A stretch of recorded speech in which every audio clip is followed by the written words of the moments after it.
신약 345쪽입니다.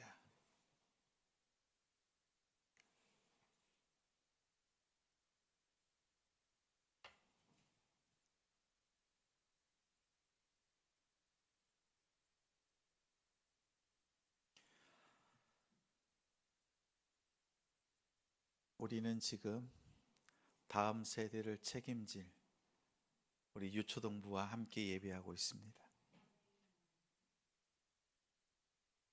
오늘 함께 말씀 속에서 은혜 있길 바라고, 오늘 제가 금요일날 나누는 말씀은요, 우리 주일에 가정 예배를 드리는 본문이 있어요. 여러분 큐티책 맨 뒤에 보면 가정 예배 순서지가 있습니다. 그 본문을 가지고 오늘 금요일에 먼저 말씀을 선포합니다. 그러면 우리 성도들께서는 오늘 말씀 기억하시고 주일에 자녀들과 함께 남편과 아내, 부부가 같이 하나님 앞에 가정 예배로 나아가기를 소망합니다. 우리 친구들도 엄마 아빠랑 같이 가정 예배 드려요. 여보세요? 자, 디모데후서 2장 3절부터 9절 신약 345쪽 한 절씩 교독하겠습니다. 제가 먼저 읽어요. 너는 그리스도 예수의 좋은 병사로 나와 함께 고난을 받으라.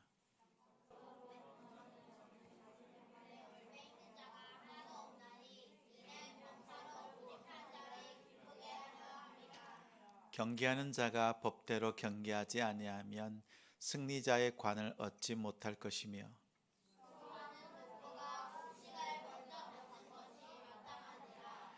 내가 말하는 것을 생각해 보라. 주께서 범사에 내게 총명을 주시리라.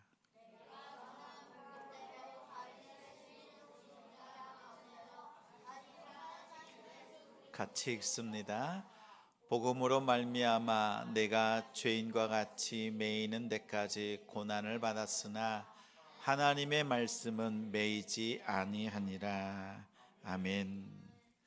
하나님이 쓰시는 사람, 하나님이 쓰시는 사람이라는 제목으로 말씀 전하겠습니다. 세상에서도 일 잘하는 사람이 쓰임 받습니다. 능력 있는 사람이 쓰임 받지요. 그렇지요? 우리 믿는 크리스찬들도, 우리도 일을 잘해야 합니다. 능력이 있어야 됩니다. 또 우리 자녀들도 그러한 능력 있는 자녀들이 되기를 간절히 바라는 마음들이 있을 줄 압니다. 근데 우리는요, 그러한 실력과 능력도 중요하지만 더 중요한 게 있어요. 영성이 있어야 합니다. 영성. 그 영성이라는 것 다른 것 아니에요. 오늘 1절 말씀 보니까 이렇게 나와요. 하나님의 은혜 속에서 강해지는 것. 하나님의 은혜 속에서 강해지는 것. 다시 말하면 하나님의 사랑을 알고 그 깊은 그 은혜를 알고 그 은혜 앞에서 감격하면서 하나님의 사랑을 기뻐하는 그러한 삶을 사는 것이 영성이에요. 여러분 은혜 가운데 있습니까? 하나님의 사랑을 분명히 알고 있어요? 하나님의 은혜를 여러분 알고 있어요? 그것을 알고 있다면 우리에게는요 영성이 있는 거예요. 다른 것에 있지 않고 하나님의 은혜 안에 거하는 우리가 되길 바랍니다. 하나님은 쓰시는 사람들이 바로 이런 사람들이에요. 하나님의 은혜와 사랑을 아는 사람을 쓰십니다. 사도 바울이 디모데를 보았습니다. 그의 마음속에 믿음이 있고 하나님을 향한 사랑과 그 은혜를 알고 은혜 속에 거하는 사람이었어요.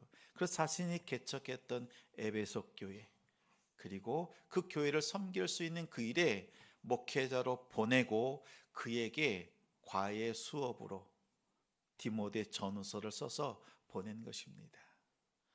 사도 바울은 디모데를 이렇게 생각합니다. 내가 믿음으로 낳은 아들이다. 결혼하지 않았잖아요. 결혼하지 않았지만 믿음으로 낳은 아들 디모데를 향해서 말하는 게 그렇죠. 내 아들아, 이렇게 말하고 있습니다. 자, 여러분 기억하십시오. 사도 바울이요, 지금 디모데를 향해서 선포하는 말씀이 아들을 향하여서, 그리고 그 마음 중심에 하나님의 은혜와 사랑을 알고 영성 있는 사람으로서 목회를 잘하는 그러한 다음 세대를 책임지는 목회자가 되어줄 것을 당부하고 있습니다. 그의 당부는 3절 말씀이에요. 같이 읽겠습니다. 너는 그리스도 예수의 좋은 병사로 나와 함께 고난을 받으라. 정체성을 먼저 일러주는 거죠. 너는 그리스도의 나쁜 병사예요, 좋은 병사예요? 좋은 병사예요. 그리스도를 위한 좋은 병사다라는 것을 말하면서 이어서 말하는 것은 힘내라 이렇게 하네요. 나와 함께 고난을 받으라. 고난을 이겨내야 돼, 잘해야 돼 이렇게 말하지 않아요. 뭐라고 얘기하고 있다고요? 나와 함께 고난을 받으라 라고 했어요. 사도 바울은요 디모데를 바라보면서 얘기하기를 너 열심히 해 이게 아니라요, 멍에, 복음의 멍에를 나와 함께 짊어지자라고 합니다. 여기서 고난이란 건 뭐예요? 애매한 고난 이런 것이 아니라 예수 그리스도를 전하고 예수님의 말씀대로 복음에 합당한 삶을 살아갈 때 세상으로부터 오는 어려운 문제들이에요. 예수님을 잘 믿는 사람이 당하는 일, 그것이 고난이라고 말하고 있습니다. 오늘 바울은 말합니다. 멍에를, 복음의 멍에를 나와 같이 매자라고 해요. 여러분, 멍에는 어떤 거예요? 우리나라는 소 한 마리, 그래서 멍에를 씌워서 이렇게 밭이나 논을 갈지요. 근데 유대 땅에는 항상 두 마리가 같이 해요. 그래서 어미소가 있고 작은 소가, 송아지를 같이 두 마리를 한꺼번에 매요. 그러면 누가 더 힘들까요? 송아지가 더 힘들어요? 엄마 소가 더 힘들어요? 엄마 소가 훨씬 더 어려워요. 왜냐하면 그 무거운 멍에를 엄마 소가 다 짊어지고 작은 송아지는요 조금만 짊어지게 해줘요. 그런데 송아지가 생각할 때는 어때요? 내가 메고 있는 멍에가 제일 무거운 것 같아요. 실은 엄마 소가 다 감당하는 거예요. 오늘 사도 바울은 말합니다. 복음의 멍에 자신이 다 짊어지면서 이 디모데에게 조금 나눠주는 거예요. 모든 걸 대신하지 않습니다. 여러분, 공부할 때 공부 대신해 줄 수 있어요? 회사에서 일을 대신해 줄 수 있어요? 신앙생활도 마찬가지입니다. 예배를 대신해 줄 수 없어요. 기도를 대신해 줄 수 없습니다. 하나님을 기뻐하는 믿음의 삶 대신해 줄 수 없어요. 우리 중보 기도는 뭐예요? 대신 기도해 주는 게 아니잖아요. 나의 기도를 통해서 사랑하는 우리 가족이, 일터의 동료들이, 또 우리 자녀들이요 하나님 앞에 굳건히 설 수 있도록 하나님 앞에 그 영을 다해서 기도하는 것이 중보 기도잖아요. 또 성령은 우리 안에서 어떻게 하세요? 합력하여 우리가 간구할 수 없는 그 상황 속에서도 우리로 하여금 간구케, 성령은 우리 안에서 간구하시는 분이세요. 어떻게 간구하신다고요? 하나님께 간구하는 거예요. 성령이. 하나님, 김혜재 목사가 하나님의 말씀에 순종할 수 있도록 하나님 역사해 주세요라고 이렇게 성령이 간구하신다고. 어떻게 해요? 탄식하면서. 우리가 길에서 벗어나면, 복음의 멍에를 매지 않으면요 성령은 탄식하시는 거예요. 그래서 우리를 위해서 대신 간구해 준다라는 뜻은 하나님께 기도하여서 그 하나님의 뜻에 부합한 믿음의 삶을 갈 수 있도록 하나님 그렇게 도와주세요라고 성령이 우리 안에 아버지 하나님을 향하여서 탄식하며 기도하신다라는 거예요. 그럼 성령이 우리 안에서 탄식하지 않도록 복음의 아름다운 멍에를 맬 수 있는 우리가 되기를 바랍니다. 우리 부모는요 자녀들에게 멍에를 지워줘야 돼요. 예배의 멍에, 기도의 멍에, 말씀의 멍에. 여러분 성경 읽으세요? 예배 잘 드리세요? 그렇잖아요. 그러면 멍에처럼 힘든 것처럼 생각이 들지만 그것이 얼마나 유익한지 몰라요. 그래서 하나님 앞에 아름다운 복음의 사람으로 고난 앞에서도 하나님 앞에 기쁨이 되는 우리 자녀들, 우리 가정이 되기를 소망합니다. 바울은 이렇게 권면했어요. 좋은 군사가 되라. 그리고 이 복음의 멍에를 같이 매자라고 했어요. 그러면서 정말 좋은 병사, 하나님의 일꾼은 어떤 사람인가 세 가지를 말하고 있습니다. 첫 번째는 목적이 분명한 사람, 두 번째는 방법이 올바른 사람, 세 번째는 그 결과를 바라보면서 성실하게 살아가는 사람을 말하고 있어요. 우리 먼저 우리 4절 말씀 같이 읽겠습니다. 병사로 복무하는 자는 자기 생활에 얽매이는 자가 하나도 없나니 이는 병사로 모집한 자를 기쁘게 하려 함이라. 여러분도 커서 회사 갈 거잖아요. 일하러 갈 거잖아요. 그렇죠? 목사님이 놀라운 비밀을 알려줄게요. 일한 만큼 월급 받는 게 아니지요. 그렇죠? 이 열심히 하고 많이 하면 월급 많이 안 받아요. 똑같이 받아요. 매달 똑같이. 그런데 일한 시간만큼 받습니다. 시간만큼 받아요. 얼마나 일을 많이 했느냐가 아니라 몇 시간 일했느냐에 따라서 월급을 받게 되어 있어요. 자, 자기의 시간을, 내가 하루라고 하는 시간을요, 회사에 팔았어요. 그 시간을 판 값이 월급입니다. 자, 그러면 내 시간은 이제 누구 시간이에요? 회사 시간인 거지요. 근데 회사에서 일하는 동안에 내 생활 마음대로 하고 내가 하고 싶은 것 하고 내 개인적인 것 하고 이러면 돼야 안 돼요?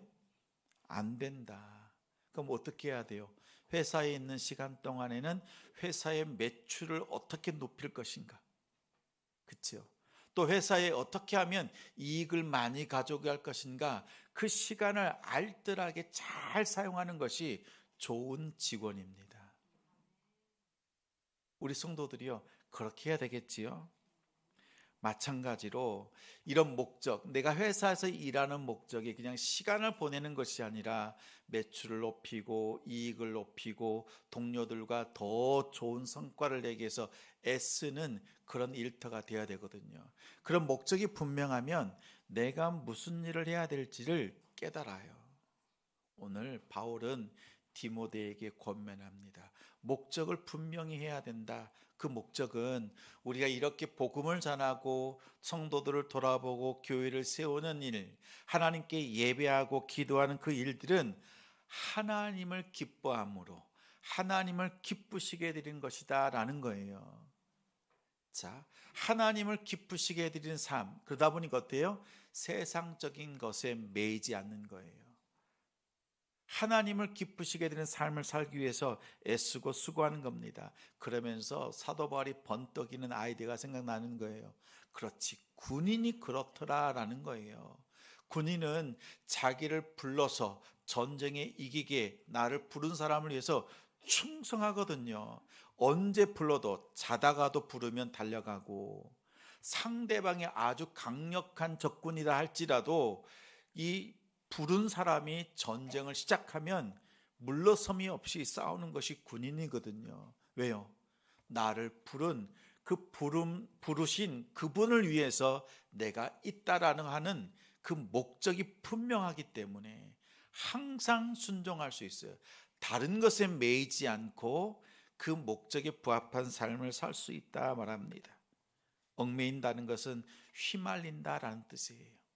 뭔가 연루된다라는 것이에요. 그런 목적의식이 분명할 때 자신의 유익을 위해서 세상 것들에 휘말리기가 쉽습니다. 그러나 군인은 자신의 목적을 분명히 합니다. 상관의 명령에 따르고 순복하는 것, 전쟁에서 지더라도 싸움에서 물러서지 않는 것, 이기기 위해서 모든 것을 다 자기의 생명까지도 바치는 것이 군인입니다. 사도 바울은요, 디모데를 향해서 우리가 같은 군사로서 예수 그리스도의 좋은 군사로 하나님 앞에 나아가자라고 말하고 있습니다. 우리 마음속에 목적이 분명해야 돼요. 오늘 하루를 살아도, 오늘 믿음 생활을 하더라도 하나님을 기뻐하면서 하나님을 생각하면서 하루를 살아내는 우리 성도들 되시기 바랍니다. 하나님을 기뻐하는 삶의 목적을 잊지 않는 우리 성도, 우리 자녀들, 가정이 되기를 소망합니다. 두 번째는 당부합니다. 방법이 올바른 방법이어야 된다라는 거예요. 5절 말씀 같이 읽습니다. 경계하는 자가 법대로 경계하지 아니하면 승리자의 관을 얻지 못할 것이며 100m 달리기를 열심히 했습니다. 1등 했어요. 금메달을 땄습니다. 그런데 도핑 검사를 했는데 양성 반응이 나온 거예요. 선수가 자기의 좋은 기록을 내기 위해서 근육의 발달을 위해서 어떻게 해요? 먹으면 안 되는 음식을 먹은 거죠. 그것이 적발되었어요. 그럼 어떻게 돼요? 금메달을 빼앗깁니다. 그 명예가 땅에 떨어집니다. 이런 일들이 우리 올림픽 때 종종 왕왕 생깁니다. 그렇지요? 축구 경기를 합니다. 골대 앞에서 멋진 골을 넣었습니다. 근데 심판이 보니까 옵사이드인 거예요. 깃발이 탁 들어진 거예요. 심판이 호루라기를 불었습니다. 그럼 어떻게 돼요? 그 골은 취소되죠. 무효되죠. 아무리 멋있는 골이어도 옵사이드 반칙을 쓰면 그 골은 취소가 됩니다. 심판이 바라보고 있어요. 오늘 바울은요, 디모데에게, 우리 성도들에게 말하고 있습니다. 하나님께서 우리를 바라보고 계신다. 그러면 하나님께서 기대하는 방법대로, 법대로, 하나님께서 기대하시는 방법대로 우리가 복음의 삶을 살아야 된다라고 말하고 있습니다. 시기와 질투로 복음 전하는 것 하나님께서 기뻐하지 않으세요. 복음만 전하면 되었지, 이게 아니에요. 복음 전하는 것도 시기와 질투가 아니에요. 그리고 디모데가 섬겼던 이 교회 속에는요, 거짓 교사들이 있었어요. 그래서 신앙생활하고 있는 성도들의 호주머니를 노리고 그렇게 사역을 했던 거예요. 그것은 복음을 제대로 전하는 것이 아니었어요. 오늘 말하기를 모든 방법, 순전한 믿음으로 하나님이 기뻐하시는 그 방법대로, 하나님께서 세우신 그 법대로 복음을 전하기를 당부했습니다. 우리 다음 세대에도 하나님이 기뻐하시는 방법으로 복음 가운데 굳건히 서는 우리 가정들이 되기를 소망합니다. 자, 세 번째는요, 결과를 생각하는 거예요. 목적을 가지고 올바른 방법대로 그리고 나아갈 때 어떠한 결과가 있을 것인가 사도 바울은 다시 한번 말하고 있습니다. 6절 말씀 같이 읽어요. 수고하는 농부가 곡식을 먼저 받는 것이 마땅하니라. 아무리 씨를 뿌려도 또 땀 흘리면서 수고하는 것이 없으면요, 열매가 없습니다. 씨를 뿌리고 나면 끝나는 게 아니죠. 뿌리고 나면 잡초가 자랍니다. 제거해 줘야 되겠죠. 살펴야 됩니다. 무너진 것이 있으면 다시 세워야 합니다. 그것처럼 농부의 수고가 필연적으로 따릅니다. 수고해야 되고 땀 흘려야 합니다. 이것을 싫어하면요, 좋은 열매를 거둘 수가 없습니다. 하나님께서요, 정말 쓰시는 사람은 그 수고를 마다하지 않는 그 성실함에 최선을 다하는 사람을 찾습니다. 우리 가정에 보면 우리의 자녀가 어렸을 때, 막 태어났을 때 부모는 어떻게 해요? 한순간도 눈을 떼지 않고 자녀를 바라봅니다. 그렇죠? 근데 몸이 자랍니다. 또 막 기어 다녀요. 그리고 걷기를 시작합니다. 넘어지고 다시 일어나고, 어느 날 보면 뚜벅뚜벅 걷더니 어느 날 보면 뛰고 있습니다. 그렇죠? 그것을 부모가 가만히 바라봐요. 처음에는 넘어지면 바로 손이 가지만 이제는 성장해 갈 때는 어때요? 넘어져도 기다려줍니다. 스스로 감당할 수 있게끔. 근데 뭘 생각해요? 그 과정이 있어야 이제는 어린아이가 되고 어른으로 성장하고 성숙해 갈 수가 있습니다. 근데 부모는 그 과정을 보면서 어떻게 해요? 수고하는 것, 곁에 있어주는 것을 마다하지 않습니다. 내 자녀가 성장하고 성숙해 가는 것을 그 바라보는 기쁨으로요, 밤새 자녀 곁에 있습니다. 마찬가지로 복음을 전하는 사람은 하나님의 좋은 일꾼의 자질이 있어야 돼요. 그 자질은 다른 것 아닙니다. 전화 한 통화 해도 돼요. 근데 일부러 찾아가고 또 시간을 내서 신방합니다. 잠깐 들어줘도 될 일들이지만 10분, 20분, 1시간 그 마음의 아픔과 어려운 눌린 그 마음들을 들어주면서 그 마음을 풀어내고 복음이 필요한 그 형제의 자매의 마음속에요, 복음을 심어주는 것, 복음이 자라게 하는 것, 이런 것에 힘쓰고 또 영혼을 살핍니다. 한 영혼이 주께 돌아오는 것, 얼마나 행복한 일인지 모릅니다. 오늘 찬양을 시작할 때요, 우리 유초동부 아이들이 찬양을 시작하는데요, 천국 같아. 그때만 얼마나 까불까불한지 몰라요. 근데 예배할 때는요, 그 예배하는 모습이 천사와도 같다. 우리 선생님들께 참 감사하고 우리 박하랑 강사 참 수고가 많아요. 우리 한번 우리 성도들의 손을 빌려서 우리 친구들의 격려의 박수, 우리 칭찬의 박수 함께 합니다. 하나님 앞에서요, 이 어린아이들이 또 우리 성도들이요, 믿음 가운데 굳건히 서가는 것, 그것을 바라보면서 성도들이 변화되어지고 우리 어린아이들이요, 예배드리는 모습이 달라지는 걸 보는 것이 얼마나 큰 기쁨인지 모릅니다. 디모데에게 이것을 당부합니다. 멀리 보는 거지요. 그래서 멀리 바라보면서 열매를 거둘 것을 바라보면서 생각하면서 지금 수고하는 것 물러서지 않도록, 지금 기도해야 되는 것, 더 열심히 애쓰고 기도해야 될 것을 당부하고 있습니다. 우리 성도들 기억하십시오. 하나님께서 쓰시는 사람은요, 영성 있는 사람이에요. 하나님의 은혜와 하나님의 사랑을 아는 사람입니다. 근데 이 구체적으로 하나님 앞에 쓰임 받는 사람은 하나님을 기뻐한다라는 그 삶의 목적이 분명한 사람들이에요. 그래서 자신이 무엇을 해야 되는지 깨닫습니다. 자신의 생활을 절제합니다. 그리고 하나님이 기뻐하는 방법대로 시기와 질투, 자기의 만족과 자기 가시가 아니라 정말 하나님이 주시는 그 상급을 바라보면서 끝까지 인내하고 수고하는 사람입니다. 올 한 해 또 우리 가정에서 여러분이 자녀를 책임지고 또 가정을 책임지면서 믿음으로 살아내는 우리 성도들, 하나님께서 이 마음을 가지고 섬기고 하나님 앞에 쓰임받는 우리 성도들 되시기 바랍니다. 끝까지 인내합시다. 그리고 오늘 주신 말씀 기억하면서 목적과 방법과 결과, 하나님께서 우리에게 주시는 그 지혜를 따라서 성실하게 잘 믿음으로 섬겨가는 우리 성도들 되시기 바랍니다.